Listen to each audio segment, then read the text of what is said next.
Hello नमस्कार साथियों, स्वागत है आप सभी का आपके अपने YouTube channel exam with Ashok में। आशा करते हैं कि आप लोग स्वस्थ होंगे, अपनी तैयारी को बढ़िया से कर रहे होंगे। जैसा कि आज का जो हमारा टॉपिक है time speed and distance chapter है, जो हम चैप्टर वाइज PYQ चला रहे हैं, उसमें आज के हमने बहुत बेस्ट बहुत अच्छे क्वेश्चन रखे हैं। आप इससे बहुत कुछ सीखने को पा जाएंगे, ठीक है ना। तो पहला क्वेश्चन आज का स्टार्ट करते हैं कि एक व्यक्ति 42 किलोमीटर प्रति घंटे की चाल से चलता है। याद रखना कि रेलवे में जो क्वेश्चन आते बहुत टफ नहीं आते, आपके लॉजिक आपके कंसेप्ट अच्छे से क्लियर होने चाहिए, तो फिर आप सवाल आराम से कर पाएंगे, ठीक है ना। यहाँ कह रहा है कि एक व्यक्ति 42 किलोमीटर प्रति घंटे की चाल से चलता है और हर 13 किलोमीटर के बाद वह 9 मिनट का विश्राम लेता है, ठीक है ना। 91 किलोमीटर की दूरी तय करने में उसे कितना समय लगेगा। तो मैं कहता हूँ कि अगर मेरी बात ध्यान सुनो कि अगर वह 91 किलोमीटर जाता है, अगर 91 किलोमीटर जाता है तो ये क्या है, डिस्टेंस अपॉन स्पीड करूँगा तो क्या हो जाएगा, टाइम हो जाएगा। तो मैं कहूँगा कितना टाइम लगता है कि वो किस स्पीड से जाएगा, वो 42 की स्पीड से जाता है, ठीक है ना। तो 13 सत्ते 91, 7 छंग 42, ठीक है। 7 13 91 और 7 छंग 42, ये जो आएगा ये आवर में आएगा। मिनट में करने के लिए इसको मैं क्या करूँगा, 10 से गुणा कर दूंगा तो कितना आ जाएगा। इसका मतलब है कि अगर वह रुके ना तो इतने मिनट में वो पूरी दूरी कवर कर लेगा। बताओ भाई, 130 मिनट में दूरी कवर कर लेगा, लेकिन कह रहा है कि हर 13 किलोमीटर पे तो एक मतलब वो 9 मिनट रुकता है। 91 किलोमीटर की दूरी में वो कितने समय रुकता है। अगर वो ना रुके तो 130 मिनट लगेगा, आंसर 130 से बड़ा आएगा। तो मैं कहता हूँ कि अभी चला यहाँ से, फिर वो क्या हुआ, 13 मिनट पर रुक गया, फिर 26 पर रुका, फिर 39 पर रुका, फिर 52 पर रुका, और 52 पे फिर 65 पे रुका, ठीक है ना। फिर 78 पे रुका और फिर 91 पे, लेकिन ये रुका नहीं माना जाएगा। तो कितना हुआ, 1 2 3 4 5 6, अरे भाई यहाँ से चला, यहाँ से तो ये पहला स्टॉप, दूसरा स्टॉप, तीसरा, चौथा, पांचवा, छठा, 7वें पे तो पहुंच जाएगा। तो 7 नहीं लेना है आपको, 7 नहीं लेना, ये गलती मत कर देना। इसका मतलब ये है कि वह अगर 13 किलोमीटर जाता है तो 9 मिनट, ऐसे करता हूं मैं, 13 किलोमीटर जाता है तो 9 मिनट रुकता है, ठीक है ना। क्लियर है बात। तो मैं कहता हूं कि अगर वो 91 किलोमीटर जाएगा तो कितनी बार रुकेगा, तो आपको मैंने वहां बता दिया कितनी बार रुकेगा, 6 बार रुकेगा। तो यहाँ पे मैं 6 से मल्टीप्लाई करूंगा, यहाँ भी करूंगा, ठीक है। 78 तक जो जाएगा तो 91 पे तो पहुंच ही जाएगा ना, तो वहां रुकना क्या है, तो 6 9 54, किसका मतलब है कि 54 मिनट वह ओवरऑल रुकेगा। और अगर ना रुकता तो 130 मिनट लगता है, इसका मतलब रुकने के बाद उसे 54 मिनट और लग जाएगा। तो हम क्या कहेंगे कि 150 30 84, 184 मिनट लगेगा, 184 मिनट। ऑप्शन कौन सा है, option B is the right answer, option B is the right answer. आप कहते सर अगर इस बात पे ध्यान नहीं देते तो क्या कर देते, 9 सत्ते 63 तो 193 हो जाता, जो कि आपका क्वेश्चन गलत हो जाता है, क्योंकि वो 7वें स्टॉप में तो अपने स्थान पे पहुंच जाएगा, डेस्टिनेशन पे, तो वहां पे फिर हमें उसको काउंट नहीं करना है। क्लियर है बात, आगे चलते हैं। वो ये कह रहा है कि एक कार 60 किलोमीटर पर आवर की प्रारंभिक गति से चलना शुरू करता है और इसकी गति हर घंटे 10 किलोमीटर प्रति घंटा बढ़ जाती है। 1210 किलोमीटर की दूरी तय करने में उसे कितने घंटे लगेंगे, ठीक है ना। अच्छा सवाल है, बनाइए आप, बनाइए और इसका आंसर बताइए। आपके पास 20 सेकंड का समय है कि एक कार 60 किलोमीटर प्रति घंटे की प्रारंभिक गति से चलना शुरू करता है, ठीक है ना, और इसकी गति हर घंटे 10 किलोमीटर बढ़ जाती है। तो भैया मैं ये कहता हूं कि 60 से चल रहा है तो पहले 60 से चलना शुरू किया तो अगले घंटे में कितना हो जाएगी, 70 हो जाएगी, फिर कितना हो जाएगी, 80 हो जाएगी, फिर 90 हो जाएगी, ऐसे। और उसने ओवरऑल हर घंटे 10 किलोमीटर बढ़ जा रहा है, तो उसने ओवरऑल कितनी दूरी तय की है, तो 1210 किलोमीटर दूरी तय किया। तो 1200 कितना तय किया बेटा, 1210 किलोमीटर की दूरी उसने तय किया, ठीक है ना। तो मैं कहता हूं कि अगर उससे टी टाइम लगा या एन टाइम लगा, एन टाइम लगा, ठीक है ना। एन कह रहा है कि हर घंटे 10 किलोमीटर, तो मैंने कहा एन घंटे लगा उसको, ठीक है ना। तो मैं यहाँ पे क्या कहूँगा कि इनके बीच 10-10 का गैप है, तो ये क्या बनेगी, एपी सीरीज बनेगी। तो एन बाई क्या होता है, 2 हो जाएगा, ठीक है ना। फॉर्मूला क्या होता है, 2a, 60 दूना 120, 2a plus n minus 1 into D कितना है, 10 है। आप कहेंगे सर ये जीरो और ये जीरो कैंसिल हो जाएगा, 121 दूना कितना हो जाएगा, 242। क्लियर है बात। और ये n है, ये 12 और ये घट जाएगा, ठीक है ना। तो यहाँ 1 है तो 1 घटेगा, तो इसका मतलब हो जाएगा ये n इधर है तो n प्लस क्या हो जाएगा 11 आ जाएगा। तो आप इस क्वाड्रेटिक इक्वेशन मत बनाइए, इसको हिट एंड ट्रायल से आप वैल्यू रखिए। तो n की कौन सी वैल्यू ले लो कि LHS बराबर RHS हो जाए। तो मैं कहता हूँ कि n की वैल्यू अगर मैं 12 लेता हूँ तो 12 11 कितना हो जाएगा, 12 और 12 11 23 हो जाएगा। कितना हो जाएगा 3 दूना 6, चूंकि 6 नहीं है तो 12 आंसर नहीं बनेगा। और 11 10 21 0 आ जाएगा, ये आंसर बन नहीं सकता। मतलब n की ऐसी वैल्यू ले लो वही आंसर होगा। इतने घंटे तो कह रहा है कि तू ही तय करने मुझे कितने घंटे लगेंगे, तो मैंने मान लिया कि n घंटे लगेंगे, तो वही n वैल्यू सेटिस्फाई कर जाएगा। अगर 8 लूंगा तो 8 11 8 19 19 गुणे 8 है ना, तो 9 8 72 के 2, ठीक है। लेकिन 19 दामा 190 होता है, इसका मतलब यही आंसर आएगा। ये भी नहीं हो सकता क्योंकि 242 है। चेक कर लेता हूँ, मैं कहता हूँ n की वैल्यू अगर 11 है और 11 11 22 कितना हो गया 22। इसको करेंगे तो 11 दूना 22 के 2 हासिल 2, 11 दूना 22 और 2 24, 242 आ गए ना। इसका मतलब सेटिस्फाई कर रहा है, तो option D is the right answer. Okay, यहाँ तक क्लियर है ना। आगे चलते हैं। कह रहा है कि राहुल और मिथुन दोनों 30 किलोमीटर की दूरी तय करते हैं। उनकी गति का योग 70 किलोमीटर प्रति घंटा 70 किलोमीटर प्रति घंटा है और दोनों द्वारा दूरी तय करने में लिया गया कुल समय 2 घंटे 6 मिनट है। उनकी गति का अंतर क्या है? उनकी गति का अंतर क्या है? आप मेरी बात ध्यान से समझिए। कह रहा है कि राहुल और मिथुन दोनों 30 किलोमीटर की दूरी तय करते हैं। तो मैं कहता हूं कि 30 किलोमीटर राहुल जाता है और 30 किलोमीटर कौन जाता है? मिथुन जाते हैं, ठीक है ना। लेकिन चाल नहीं पता कितनी है। कह रहा उनकी गति का योग, मैं कहता हूं कि अगर राहुल की S1 है और मिथुन की S2 है तो दोनों की चाल का सम, क्वेश्चन में दिया है कि S1 प्लस S2 दोनों की चाल का सम 70 है किलोमीटर पर आवर। दोनों की स्पीड इतनी है और दोनों द्वारा तय की गई दूरी तय करने में लिया गया कुल समय 2 घंटे 6 मिनट लगते हैं। तो मैं कहता हूं कि अगर ये 30 किलोमीटर की दूरी दोनों 30 जाते हैं S1 से जाते हैं और 30 किलोमीटर दूरी मिथुन S2 स्पीड से जाता है, तो ओवरऑल मिला के 2 घंटे 6 मिनट लगता है। तो 2 घंटे 6 मिनट, यहाँ पे तो इन्होंने कुछ मिस्टेक कर दिया है।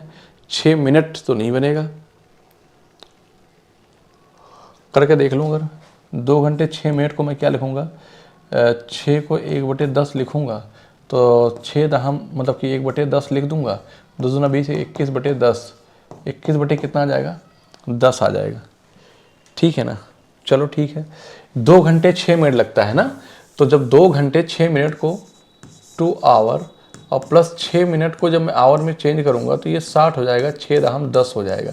ये आवर में बदल गया, ठीक है। तो आप 10 दूना 20 21 बटे का 10 आवर लिखेंगे आप, कोई दिक्कत है यहाँ पे।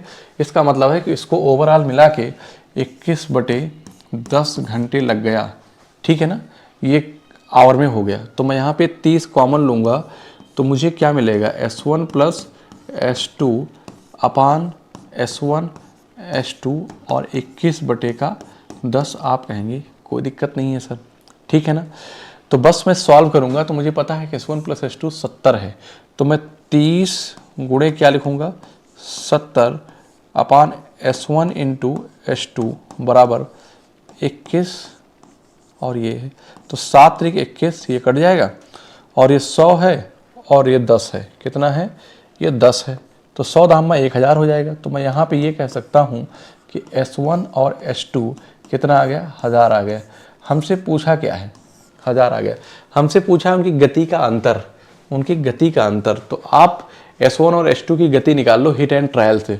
ऐसा कोई 2 नंबर ले लो जिनका सम 70 हो जाए, इनका प्रोडक्ट 1000 हो जाएगा। तो मुझे पता है 50 गुणे 20 कर दूँ अगर तो 70 हो जाएगा। ये 50 प्लस 20 करूँगा तो कितना बनेगा 70 आ जाएगा। अब 50 गुणे 20 कर दूंगा तो 1000 आ जाएगा। ये आसान डेटा था तो इसलिए मेरे लिए आसान बन गया। क्वालिटी कुछ भी करने की ज़रूरत नहीं है, आप formula a plus B minus B का कुछ भी मत लगाओ। तो चूंकि अंतर पूछा है तो ए दोनों का अंतर अगर 70 है, सम अंतर 70 है तो अंतर जो होगा वो कितना आ जाएगा 30 का अंतर आ जाएगा। तो आप कहेंगे सर कितना हो गया 30 हो गया। बताओ भाई कोई दिक्कत है क्या? तो आंसर हो जाएगा 30 किलोमीटर पर आवर। दोनों की गति का अंतर जो आएगा वो 30 किलोमीटर पर आवर आ जाएगा। क्लियर है बात? आगे चलते हैं। कह रहा है कि Mohan 12 kilometre per hour 12 kilometre per hour, 18 kilometre per hour और 24 किलोमीटर पर आवर की गति से 3 बराबर दूरियां तय करता है। ठीक है ना। ये उसे कुल 39 घंटे लगते हैं तो तय की गई कुल दूरी कितनी है? कुल उसे 39 घंटे लगते हैं तो तय की गई 3 बराबर दूरी तय करता है। ठीक है, तो आप ऐसी दूरी ले लो।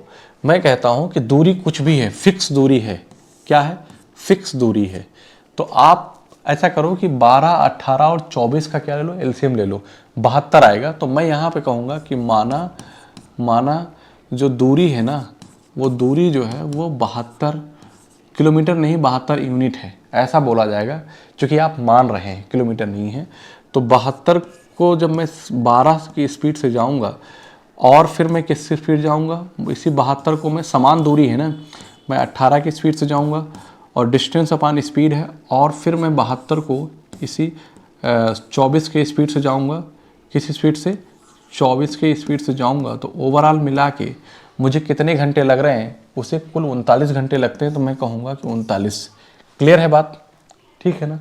तो यहाँ से मैं 12 चौक 48, ठीक, और 18 चौक 72, और 12 छंग 72 होगा बेटा। ये यहाँ पे 12 छंग 72, 12 छंग 72, 18 चौक 72, 24 तियाँ 72, 6 4 10 3 13। इसका मतलब है कि जो 13 यूनिट है ना, चूंकि ये 72 क्या था? यूनिट में था, और वैल्यू किसके? 39 के है। तो 13 गुणे 3। ठीक है ना। हमसे पूछा है कि तय की गई कुल दूरी कितनी है। तो आप बताइए कि 72 72 72 सब ने किया है ना, 72 समान दूरी तीनों ने किया, तो तीनों ने मिलकर कितनी दूरी तय किया है टोटल? तो 3 गुणाई मैं ऐसा कह सकता हूं कि जो कुल दूरी है,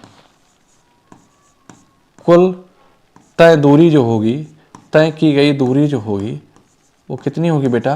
तो आप कहेंगे सर 72 गुणे 3, और कितना करेंगे? 3 से और करेंगे, 3 से और करेंगे भाई। 72 तो एक एक ने की, 72 72 72 टोटल। तो 72 गुणे कितना करेंगे? 9, 9 दूनी 18 के 8। आंसर वही होगा जहाँ पे यूनिट डिजिट 8 होगा, 648 आ जाएगा। तो आप देखिए 9 दूनी 18 के 8, 9 7 63 और एक 64, कितना आ गया? 648। Option B is the right answer. Option B is the right answer. Clear है बात? बताओ भाई। ठीक है ना। तो वैसे भी अगर आपको 72 यूनिट आपने मान लिया था, तो ये आप कह सकते थे कि आंसर जो होगा वो 9 का मल्टीपल होगा। लेकिन आपका 9 का मल्टीपल 8 6 4 10 18 ये भी था। तो आपको सवाल लगाना पड़ा, कुछ था नहीं इस क्वेश्चन में। ठीक है ना। आगे चलते हैं। वो ये कह रहा है कि एक व्यक्ति अपने घर से सब्जी मंडी तक 15 किलोमीटर पर आवर की गति से जाता है और 10 किलोमीटर पर आवर की गति से वापस आता है। क्लियर है बात? यदि पूरी यात्रा में 2 घंटे 30 मिनट लगे तो उससे घर से सब्जी मंडी तक की दूरी ज्ञात कीजिए। ठीक है ना। कह रहा है कि अपने घर से सब्जी मंडी तक 15 किलोमीटर पर आवर की गति से जाता है और 10 किलोमीटर पर आवर की गति से वापस आता है। पूरी यात्रा में उसे 2 घंटे 30 मिनट लगे। दो तरीके से सवाल लगाऊंगा, तो ध्यान देना। उसने क्या कहा है कि अगर उसकी स्पीड, देखो ध्यान से, मैं कहता हूं कि पहले चूंकि दूरी क्या है? समान है। घर से मंडी जाता है, फिर मंडी से घर आता है, तो डिस्टेंस क्या है? कांस्टेंट है। तो distance equal to speed into time होता है। ठीक है ना। Distance equal to speed into time होता है। तो यहाँ पे डिस्टेंस कांस्टेंट है, कांस्टेंट है, तो स्पीड और टाइम का कैसा होगा? उल्टा अनुपात होगा। स्पीड दे रखा है, स्पीड दे रखा है 15 की स्पीड से जाता है और 10 की स्पीड से आता है। ठीक है। तो टाइम का जो अनुपात होगा वो 10 रेशियो कितना हो जाएगा? 15 हो जाएगा। कट करेंगे तो 5 गुना 10, 5 3 15। ठीक है ना। तो दोनों 5 3 2 5 यूनिट, 5 यूनिट की वैल्यू कितनी होगी? तो ओवरऑल मिला के कितने घंटे लग रहे हैं? 2.5 घंटे। 2.5 कितना? 2.5 0.5 से मल्टीप्लाई करो तो 2.5 आ जाएगा। मतलब कि एक यूनिट की वैल्यू 0.5 है। पूछा क्या है? तो उसके घर से सब्जी मंडी तक की दूरी ज्ञात कीजिए। तो बस कुछ मत करो कि डिस्टेंस इक्वल टू क्या होता है? Speed into time. स्पीड कितनी है? 10 किलोमीटर ले लो चाहे 15 ले लो। अगर मैंने 10 लिया तो उसको टाइम जो लग रहा है 3 गुणे 0.5 यूनिट का समय लग रहा है। ठीक है ना। तो मैं 5 3 15, 15 दहमा 150। इसका मतलब है घर से उसके वहाँ तक की दूरी, मंडी तक की दूरी 15 किलोमीटर है। बताओ यहाँ तक किसी को दिक्कत है क्या?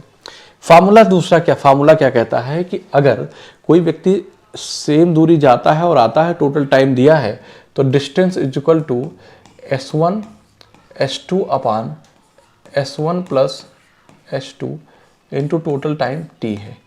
ठीक है, तो S1 और S2 तो मैं कहूँगा कि 15 गुणे क्या है 10 है, अपान 15 10 25, और t जो है टाइम जो है वो 2 घंटे 30 मिनट मतलब 2.5 है। इसको हटाएंगे, यहाँ पे ऐसे कर देंगे। ठीक है ना, ये 10 से 10 कट जाएगा, 25 से 25 कट जाएगा, 15 आ गया। तो आप चाहो तो अगर फार्मूला आपको याद है तो फार्मूले से कर लो, अदरवाइज आप रेशियो मेथड लगा दो तब भी सवाल बन जाएगा। वो रेशियो मेथड से ही सवाल फार्मूला निकल के आया, कोई फार्मूला नहीं है। क्लियर है, आगे चलते हैं। एक्स और वाई 90 किलोमीटर की दूरी तय करते हैं इस प्रकार की वाई की गति एक्स की गति से अधिक है। ठीक है, दोनों की गतियों का योग 100 किलोमीटर पर आवर है। ये दोनों द्वारा तय की गई कुल दूरी 3 घंटे 45 मिनट है। तो एक्स और वाई की गति का अनुपात क्या होगा। ठीक है, वो ये कह रहा है कि एक्स और वाई 90 किलोमीटर की दूरी तय करते हैं। यहाँ पे प्रत्येक तय करते हैं कि X and Y travel a distance of 90 kilometre each such that the speed of Y is greater than. ठीक है ना, मतलब प्रत्येक 90 किलोमीटर तय करते हैं। तो एक्स और वाई द्वारा जो दूरी तय की गई है, एक्स और वाई द्वारा, वह 180 किलोमीटर दूरी तय की गई है। ठीक है ना, हमसे पूरा गति का अनुपात बताना है। ठीक, मतलब कहने का है कि अगर x की स्पीड x है, y की स्पीड y है, तो 90 किलोमीटर जाता है x की स्पीड से और 90 किलोमीटर जाता है y की स्पीड से, तो टाइम दोनों का समय मिलाकर, ठीक है ना, दोनों की गतियों का योग। मैं ऐसा भी कर सकता हूँ कि चलो अगर मैं x की स्पीड s1 और s2 मान लूँ थोड़ी देर के लिए, यहाँ पे मैं s1 और s2 मान लेता हूँ, तो यहाँ पे इनके स्पीड का जो अनुपात है ना S1 और S2 इज इक्वल टू कितना है 100 किलोमीटर पर आवर है। क्लियर है, तो समय उसे कितना लग रहा है 3 घंटे 45 मिनट, और 3 घंटे 45 मिनट को लिखेंगे 15 3 45 और 15 चौको 60, 4 3 12 3 15/4। आप कहेंगे कितना लग रहा है 15/4। कोई दिक्कत है क्या, 90 यहाँ से कॉमन ले लेंगे। ठीक है, तो S1 plus S2 upon S1 S2 is equal to 15/4। मेरी बात ध्यान से समझिएगा, मैं अभी आपको समझाता हूँ। 15/4, आप 15 छक्का 90 इसको कट कर दो 6, और S1 प्लस S2 की वैल्यू कितना है, S1 प्लस S2 की वैल्यू 100 है। 100 छक्का 600, 6 चौको 2400। इसका मतलब S1 और S2 की वैल्यू कितना आ गई 2400। कितना आ गई 2400 आ गई। ठीक है ना, तो आप बस यहाँ पे कुछ नहीं करना है कि S1 और S2 की वैल्यू अगर 2400 आ गई है तो बस ये देखो कोई ऐसा नंबर ले लो कि जहाँ पे दो नंबर का प्रोडक्ट 2400 हो जाए और उनका सम 100 हो जाए। तो मुझे पता है कि 6 चौको 24, 60 40 100। तो गति का अनुपात पूछा है, तो ये कितना, अगर ये 60 है, लेकिन इसने बताया कि y की गति अधिक है। y की गति अगर अधिक है, y की गति का अधिक है, तो ये रहेगा 60 और ये रहेगा क्या 40। 60 40 100, तो यहाँ पे लिखेंगे 60 गुणे 40, तो 2400 आ जाएगा। आप कहेंगे यस सर 2400 आ गया। तो यहाँ पे ध्यान दीजिएगा, तो उनके गति का जो अनुपात होगा वो x और y का, तो x का कितना 40 और y का कितना 60। तो 40 जब रेशियो 60 लिखेंगे ना, तो 2:3 आ जाएगा इसका आंसर। आप कहेंगे यस सर, कोई दिक्कत, कहेंगे नो सर। तो option a is the right answer, option a is the right answer. आप ये सोच रहे होंगे सर क्या मैं इसको ऐसा ना करके और जल्दी कर दूं। यस कर सकते हैं आप, वो चूंकि दूरी सेम है ना, दूरी सेम है, ठीक है ना, तो आप वही फार्मूला लगा दोगे। डिस्टेंस इक्वल टू क्या होता है, distance equal to S1 S2 upon S1 plus S2 into total time t। यहाँ पे S1 प्लस S2 दे रखा है क्वेश्चन में, दोनों के गतियों का योग इतना दिया है। S1 S2 निकालना है, तो दूरी कह रहा है कि 90 किलोमीटर जाता है। ठीक है ना, तो यहाँ पे क्या लिखोगे 90 बराबर S1 और S2 कितना है, यही तो हमें निकालना है। ठीक है, चूंकि इनका सम 100 दे रखा है और ये कितना दिया था, तो 4 3 12 3 15/4, 15/4, 15 छक्का 90 और 6 चौको 2400। तो S1 और S2 क्या निकाल दिया आपने 2400। और क्वेश्चन में दिया है कि अगर दोनों की स्पीड S1 और S2 है, तो S1 प्लस S2 कितना है, वो 100 दे रखा है। तो ऐसा कोई दोनों नंबर ले लो जिनका प्रोडक्ट 2400 आ जाए और जिनका सम 100 आ जाए, तो यहाँ से बन जाएगा, फार्मूले से भी सवाल। तो आप जैसा चाहें वैसे बना ले, कोई दिक्कत नहीं है। क्लियर है बात, आगे चलते हैं। कह रहा है कि विपिन अपनी यात्रा की 1/3 दूरी 30 किलोमीटर पर आवर की गति से और शेष दूरी 40 किलोमीटर पर आवर की गति से तय करता है। ठीक है, यदि उसे यात्रा पूरी करने में कुल 12 घंटे लगे तो यात्रा की कुल दूरी कितनी थी, ये बताना है।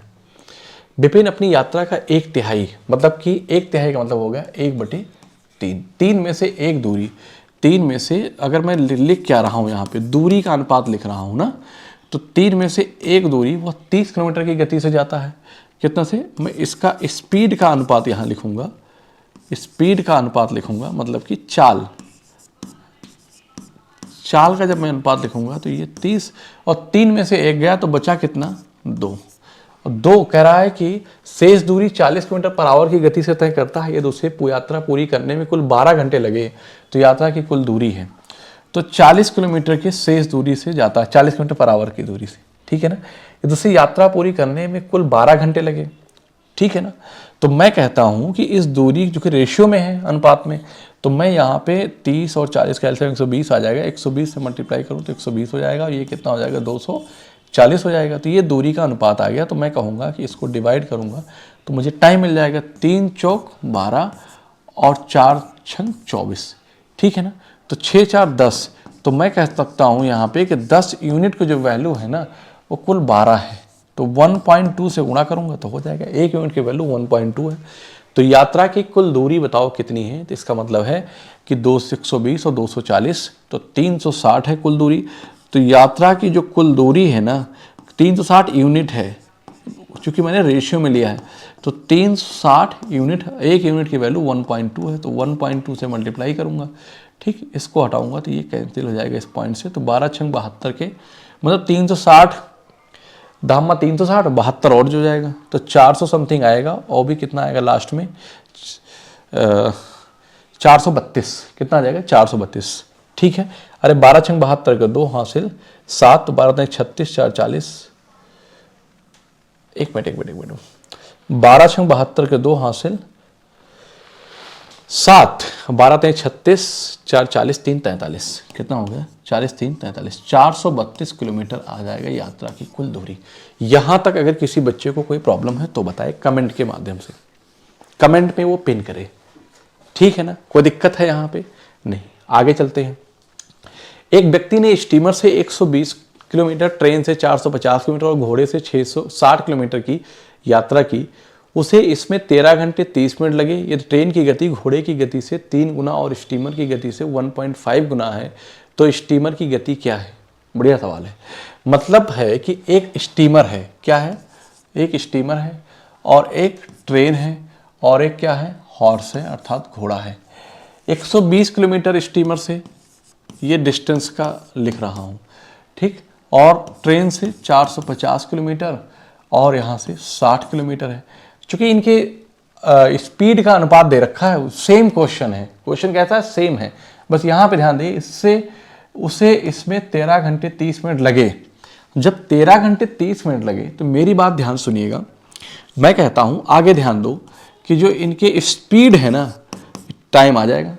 तो यहाँ पे कहूँगे तो ट्रेन की गति घोड़े की गति से 3 गुना है, ट्रेन की गति घोड़े की गति से 3 गुना है। तो अगर इसकी गति s है तो इसकी गति क्या हो जाएगी? 3s होगी, ठीक। और स्टीमर की गति से 1.5 गुना है तो 1.5 दूना 3 होता है, इसका 1.5 गुना हो गया। हो गया कि नहीं हो गया? तो यहाँ से करूँगा तो ये क्या आ जाएगा? ये 60 आ जाएगा और 3 15 45 150 आ जाएगा, ये इतना है। तो मैं जोड़ूंगा, जब कुल टाइम जोड़ूंगा, डिस्टेंस अपॉन स्पीड का ये टाइम आ जाएगा। तो मैं 60 150 हर बराबर अंश जुड़ जाएगा, तो 60 60 120 270, तो 270 बटे एस बराबर किसके रहेगा? तो आप कहेंगे 13.5 के, मतलब 13 दुनाई 26 एक 27, 27 बटे कितना हो जाएगा? 2, ठीक है ना, 13.5। तो ये क्या है? यस है, मुझे यही एस निकालना है यहाँ से। तो मैं 27 से इसको कट करूँगा तो ये हो जाएगा 10 और 10 दूना 20, तो एस कितना है? 20 निकल आया, चूँकि 20 किलोमीटर पर आवर निकल आया। हमसे सवाल में क्या पूछा जरा बताओ देख के। तो भैया स्टीमर की गति क्या है? स्टीमर गति 2s है, तो मैं कहूँगा कि 2s की जो वैल्यू होगी ना वह 40 किलोमीटर पर आवर आ जाएगी। बताओ भाई यहाँ तक कोई दिक्कत है क्या? वो कितनी आ जाएगी? 40 किलोमीटर पर आवर आएगी। क्लियर है? वह 40 किलोमीटर पर आवर आएगी। आगे चलें, अगले सवाल की तरफ बढ़ रहे हैं कि एक ट्रेन 360 किलोमीटर की दूरी एक समान गति से तय करती है। यदि गति 10 किलोमीटर पर घंटे अधिक होती तो यात्रा 3 घंटे कम लगते। ट्रेन की गति क्या है? तो पहले जितनी रही थी, इसका मतलब एक ट्रेन जब 360 किलोमीटर दूरी तय करती थी, मेरी बात ध्यान सुनना, तब वो उसकी स्पीड x थी। 10 किलोमीटर अधिक होती तो 3 घंटे कम लगते। इसका मतलब इसी 360 किलोमीटर की दूरी तय करने में अगर स्पीड ज़्यादा हो जाएगी तो टाइम कम लगेगा। इसका मतलब है कि इनका अंतर जो है ना 3 घंटे आ जाएगा। ये आपसे बताया है क्वेश्चन में, ठीक। 360 यहाँ से हम बाहर ले लेंगे तो ये जो आएगा हमारा वो x + 10 - x अपान x इंटू x + 10 होगा। आप कहेंगे यस सर कोई दिक्कत नहीं है, बराबर के 3 के, तो 3 12 36 मतलब कि 120 आ जाएगा, ठीक है ना। ये x से x कैंसिल हो जाएगा, तो मैं कहूँगा कि x इंटू x + 10, तो x इंटू x प्लस जो 10 है ना वो बराबर के किसके रहेगा कि 120 दहम्मा मतलब आ जाएगा 1200 के। तो आप इसको क्वाड्रेटिक इक्वेशन बना के सॉल्व मत करिए, आप x की वैल्यू ऐसी ले लो कि वो LHS में रखो और RHS के बराबर आ जाए। तो अगर मैं पहला ऑप्शन 40 लेता हूं तो 5 24 2000 आ जाएगा, ठीक है ना। इसका मतलब मुझे 40 से कम लेना पड़ेगा, तो 50 भी नहीं होगा आंसर। 40 नहीं है तो 50 भी नहीं होगा, 50 5 36 3000 आ जाएगा, ठीक है। तो मैं अगर 30 ले लेता हूं तो 30 10 40, तो यहाँ पे देखो ये 30 है और ये क्या हो जाएगा, ये 40 हो जाएगा, तो दोनों गुणा करूंगा तो 1200 आ जाएगा। तो यहीं पे आपका क्या हो जाएगा, LHS बराबर RHS हो जाएगा, मतलब ये प्रूव कर रहा है। तो आपको हिट एंड ट्रायल लगा देना है, 25 होगा नहीं। क्लियर है बात? बताओ भाई, सब कुछ ठीक है? आगे चलते हैं, अगले सवाल की तरफ आते हैं कि यदि कोई व्यक्ति 1/x किलोमीटर प्रति घंटे की गति से यात्रा करता है और 1/x² किलोमीटर पर आवर की गति से लौटता है, तो यात्रा के लिए उसकी औसत गति क्या है? मतलब इस स्पीड से जा रहा है और उस स्पीड से आ रहा है, दूरी क्या है, सेम है, तो एवरेज स्पीड जो होगी, जो एवरेज स्पीड होगी बेटा वो क्या होगी? तो आप कहेंगे कि 2s1 s2 upon s1 + s2 यही होता है। तो यहाँ पे क्या लिखेंगे, 2 × 1/x × 1/x² अपान 1/x + 1/x²। कोई दिक्कत? आप कहेंगे नहीं सर, ये 2 क्या हो जाएगा, x³ हो जाएगा, और इसको सॉल्व करेंगे तो x² यहाँ आएगा, तो x² के अंदर x प्लस क्या हो जाएगा 1 हो जाएगा, इससे ये कैंसिल होगा। इसका मतलब है कि 2/x² + x आ जाएगा।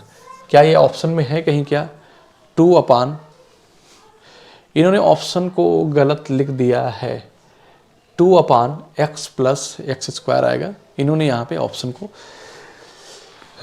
मिस्टेक कर दिया है, तो ऑप्शन यही आएगा बेटा, ये गलत है, ठीक है ना। क्या हो जाएगा 2/,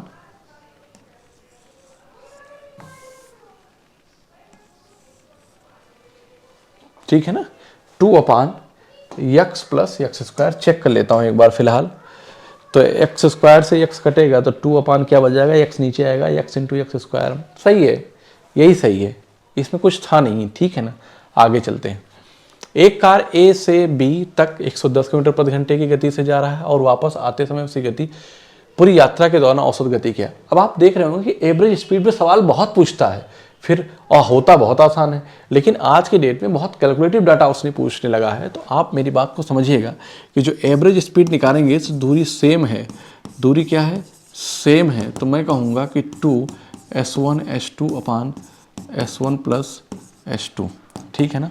तो यहाँ से मैं क्या कहूँगा कि 2s1 जो है वो कितना है 110 है, और s2 कितना है 76 है, अपान 110 और 76 186 आ जाएगा। आप कहेंगे यस सर, 8 6 14 1 15 3 से कटेगा, लेकिन 7 6 13 3 से ये नहीं कटेगा, तो मैं इससे कट कर देता हूँ यहाँ से, ठीक है ना, कि 2 9 18 2 3 6, नीचे 93 है, नीचे 93 आएगा क्योंकि 93 किसी से कटने वाला है नहीं। 31 या 93 होता है, लेकिन 31 ऊपर है नहीं, तो कहाँ से कटेगा, 11 से कटेगा नहीं और 19 से कटेगा नहीं, तो आंसर जो कुछ भी आएगा नीचे 93 आएगा, मतलब ये नहीं हो सकता, ही नहीं सकता। अब मेरी बात ध्यान से आप समझिएगा, मैं कहता हूँ कि 110 × 76 है। अब देखो कैसे इस सवाल को सॉल्व किया जाता है, 110 × 76 बटे क्या है 93 है, तो आप ऊपर इन दोनों को गुणा करेंगे तो जो कुछ भी आएगा संख्या उसकी यूनिट जीरो आएगी।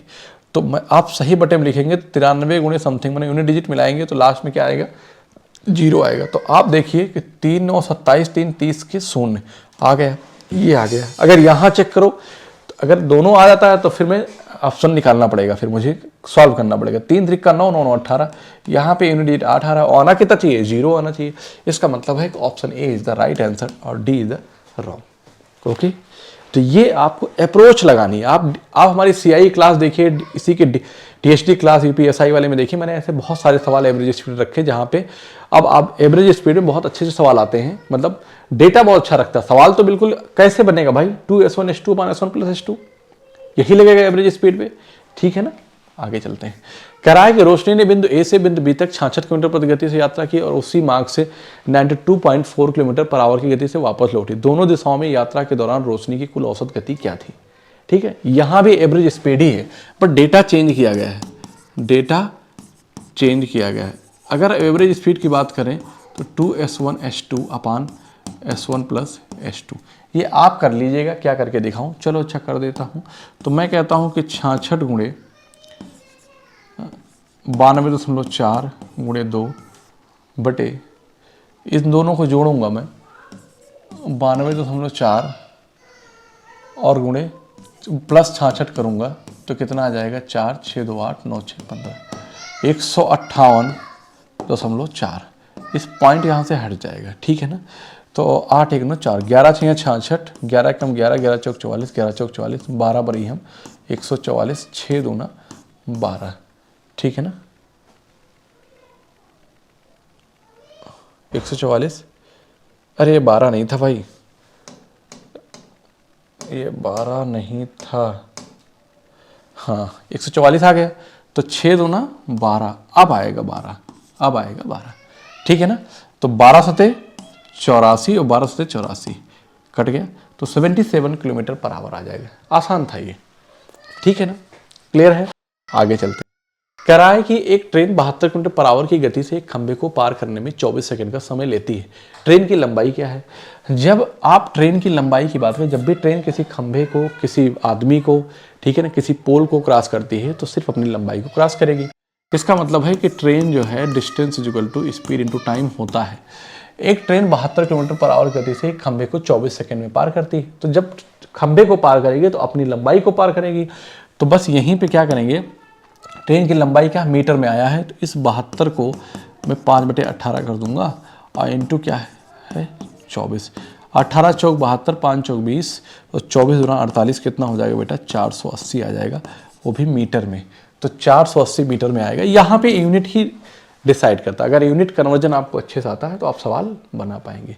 क्लियर है बात। अगले सवाल की तरफ आते हैं। तो मेरा अगला क्वेश्चन क्या कह रहा है कि 120 मीटर लंबी एक ट्रेन विपरीत दिशा में 8.5 किलोमीटर पर आवर की गति से चल रहे एक व्यक्ति को 12 सेकंड में पार करती है। तो ट्रेन की गति क्या है, ट्रेन की गति क्या है। वैसे तो आदमी जो है ना, उस आदमी की गति दे रखा है, लेकिन ट्रेन की गति नहीं है पता, ट्रेन की गति पता नहीं है। अगर ट्रेन की गति पता होती तो हम बता देते। तो मैं अगर ये मान लूँ कि स्पीड ऑफ ट्रेन st है और आदमी की स्पीड s+2 है, दोनों विपरीत दिशा में भाग रहे हैं, दोनों विपरीत दिशा में भाग रहे हैं, तो उनकी रिलेटिव स्पीड क्या होगी, वो दोनों ऐड हो जाएगी। जब दोनों ऐड हो जाएगी तो मैं ये कहूँगा कि जो उनकी सापेक्ष चाल है, जो सापेक्ष चाल होगी वो आप क्या लिखेंगे कि st + 8.5। कोई दिक्कत आप कहेंगे नहीं, क्योंकि आंसर ट्रेन की गति किलोमीटर पर आवर में है। तो मैं कहता हूँ 120 मीटर है, तो इसको लंबाई मतलब कि डिस्टेंस को अगर मैं यहीं पे कहूँगा तो 120 को मैं 1000 से डिवाइड कर दूंगा, 120 को, ठीक है ना। 120 को मैं 1000 से डिवाइड करूंगा तो आप कहेंगे सर 0.12 किलोमीटर है डिस्टेंस, ठीक। और टाइम को तो मैं आवर में चेंज ही कर दूंगा। तो टाइम यहाँ पे क्या है, यही चीज़ 12 को जब 60 से डिवाइड करूंगा सेकेंड मिनट में हो गया, फिर मैं 60 से डिवाइड करूंगा तो अब किस में आ गया, ये आवर में आ गया, ठीक। बस आप यहीं रख दीजिए कि ट्रेन की गति कितनी है। तो ट्रेन की गति हमें निकालना है distance equal to speed into time. तो आप चाहो तो डायरेक्ट निकाल दो, डिस्टेंस पता है, टाइम पता है, स्पीड निकाल दो, डायरेक्ट बात ही खत्म। तो speed is equal to distance upon क्या, डिस्टेंस अपन, लेकिन मैं ऐसा ना करके ऐसे ही करता हूँ, ज़्यादा सही रहेगा। Distance equal to speed into time में रखता हूँ, ठीक है ना, ऐसे ईजी होगा। देखो कैसे, डिस्टेंस 0.12 किलोमीटर है, ठीक है ना, किलोमीटर। स्पीड कितना है, स्पीड S1 प्लस 8.5 है, सब कुछ किलोमीटर में कर दिया। और टाइम कितना है 12/60 गुणे 60, ये भी आवर में है, तो 12 पंचे 60। इन दोनों जीरो को मैं यहाँ पे करूँगा, ऐसे में सॉल्व करता तो ज़्यादा अच्छा होता, ऐसे में सॉल्व करता तो ज़्यादा अच्छा होता। कैसे दिखाता हूँ, इसको मैं हटाऊँ तो यहाँ 100 हो जाएगा, दोनों जीरो यहाँ से, ये दोनों जीरो कट जाएगा, और इस 12 से 12 कट जाएगा, तो 36 हो जाएगा। तो S1 बराबर 36 माइनस 8.5 है ना, तो 15 में से 8 गया 7, तो 27.5 आ जाएगा S1 की स्पीड किलोमीटर पर आवर। बताओ यहाँ पे कोई दिक्कत है क्या? Option B is the right answer, option B is the right answer. कुछ नहीं था सवाल में, आपको यूनिट कन्वर्जन बढ़िया से आना चाहिए कि किस में क्या पूछ रहा है, इन चीज़ों को आपको ध्यान देने की ज़रूरत है। नहीं देंगे तो सवाल में आपसे गलती हो जाएगी। एक व्यक्ति 50 किलोमीटर पर आवर की गति से साइकिल चलाते हुए 39 मिनट में एक पुल पार करता है, पुल की लंबाई ज्ञात कीजिए, ठीक है ना। तो जब एक व्यक्ति 50 किलोमीटर पर आवर की गति से साइकिल चलाता है तो 39 मिनट में, तो आप जानते हैं कि ये क्या, पुल की लंबाई ज्ञात कीजिए। जब वो कह रहा है कि 50 किलोमीटर पर आवर की गति से साइकिल चलाता है ना, तो पुल को जब पार करेगा तो अपनी लंबाई को ही पार करेगा बस। तो मैं कहूँगा कि डिस्टेंस इक्वल टू क्या होता है, स्पीड इनटू टाइम। मेरी बात ध्यान समझिए कि कोई व्यक्ति जब साइकिल से जा रहा है, यही कह रहा है 39 मिनट में एक पुल क्रॉस करेगा, तो उसकी स्पीड क्या है, 50 किलोमीटर है पर आवर, और टाइम क्या दिया 39। लेकिन स्पीड आंसर किस में आया है, डिस्टेंस की किलोमीटर में आया है, तो मैं इसको किस में चलूँगा, आवर में चेंज कर दूंगा। तो मैं यहाँ पे रखूँगा इसको 50, और गुणे जो 39 है ना, इसको मैं 60 से डिवाइड करूँगा, तो किस में बदल गया, आवर में। ये यहाँ से कर दूंगा, ठीक है ना। तो 3 13 39 और 3 दूनी 6, ठीक है ना। तो 13 × 5 = 65, और 65 का आधा कितना होता है, 32.5। 65 का आधा कितना होता है, 32.5।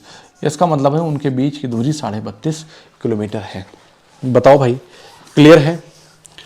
तो आज की क्लास हम यहीं तक रखते हैं, मिलते हैं आपसे हम अगली क्लास में और भी कुछ अच्छे सवालों को लेकर। आप लगातार मेहनत करते रहिए। अगर आपको कुछ लगता है तो आप कमेंट करके ज़रूर बताएं, ठीक है ना। मिलते हैं आपसे अगली क्लास में, तब तक के लिए आप सभी को जय हिंद।